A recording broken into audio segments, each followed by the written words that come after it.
మా మామయ్య గారు ఏమో ఈ మధ్యలో మా ఆయన లేనప్పుడు నైట్ డ్యూటీలు ఇది అదే వేరే అమ్మాయి ఉంటారు కదా, అలా చెను చూసుకుని నా చేయి పట్టుకొని నీతో ఉంటాను, మీ అత్తను వదిలేసి నీతో పెట్టుకుంటాను, డబ్బులు ఇస్తాను, అన్ని చేసుకుంటాను మా మామయ్య గారు. మాకు రూమ్ లోకి వచ్చి బలవంతం చేయబోయారండి. అన్ని కేకలేసిన మా అత్త వాళ్ళు చెప్తే ఏం కాదు మామే కదా, ఏమైద్ది చెప్పుడు కాకుండా సైలెంట్ గా ఉండు, మీ వాళ్ళకి చెప్పవాక అని చెప్పారండి. ఇప్పుడు ఇప్పుడు ఎవరు నన్ను పట్టించుకోతే ఇలా జరిగితే నాకు ఏంటండి, నాకు న్యాయం జరిగేది లేదండి. ఫస్ట్ ఆయన రావాలండి, ఆయన రావట్లేదు, రెస్పాన్సిబుల్ కావట్లేదు. ఏంటంటే ఏం చేసుకుంటావు చేసుకో, నాకు సంబంధం లేదు, నువ్వంటే నాకు లేదు, నేను నిన్ను చూసుకోను, నాకు వద్దు అంటున్నాడు. అదే అండి, మా ఆయన వచ్చినా కూడా నాతో ఉంటాడో లేదో తెలియదు గాని నాకు న్యాయం జరగాలండి. నాకు ఇచ్చిన నాకు అన్ని ఇప్పుడు నాకు ఉన్న పరిస్థితి ఏంటి, నాకు ఆధారం ఏంటి?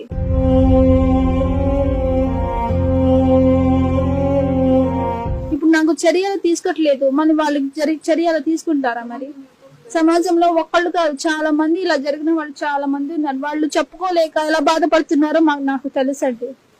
ఇప్పుడు నాకు చర్యలు తీసుకోండి. ఇప్పుడు చూస్తే మా మమ్మీ డాడీ ఇలా యాక్సిడెంట్ అయ్యి ఇలా పడి ఉన్నాం, నా గురించి ఆలోచిస్తూ ఇలా జీవితం వాళ్ళు చేస్తే ఇప్పుడు నా పరిస్థితి ఏంటి? వాళ్ళు ఎలా చూస్తారు నన్ను? నాకు ఆధారం చూపించండి, నాకు న్యాయం చేయండి.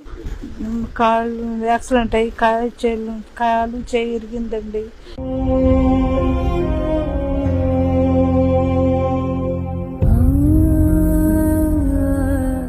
నా కూతుర్ని తెనాలి ఇచ్చి పెళ్లి చేశారు సార్.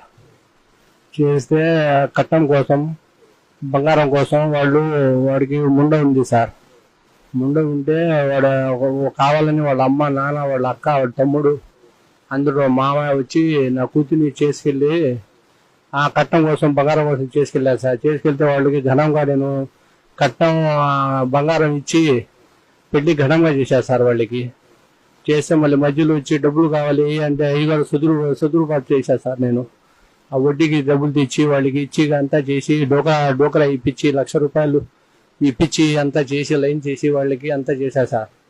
చేసే లాస్ట్లో నా కూతుర్ని చేసుకెళ్ళి వాళ్ళు ఈ విధంగా చేయి పట్టుకుని వాళ్ళ మామ లాగి లేనిపోయి ఇబ్బందులు పెట్టి ఇట్లా చేస్తే పక్కన వాళ్ళు కూడా వెళ్ళి అమ్మాయి చెప్పింది సార్. చెప్తే వాళ్ళు అక్కడ వెళ్ళి పోలీసులు కూడా ఎంక్వైరీ చేస్తే నిజమని చెప్పి వాళ్ళు కూడా చెప్పారు సార్. ఈ విధంగా చేసుకెళ్ళి దిశలో అక్కడ తెనాలిలో వాడికి రెడ్ హెడ్ గా పట్టుకున్నాం సార్, ముండతో సహా. పట్టుకుని తెనాలి తీసుకెళ్తే అక్కడ నుంచి నెల టైం పెట్టి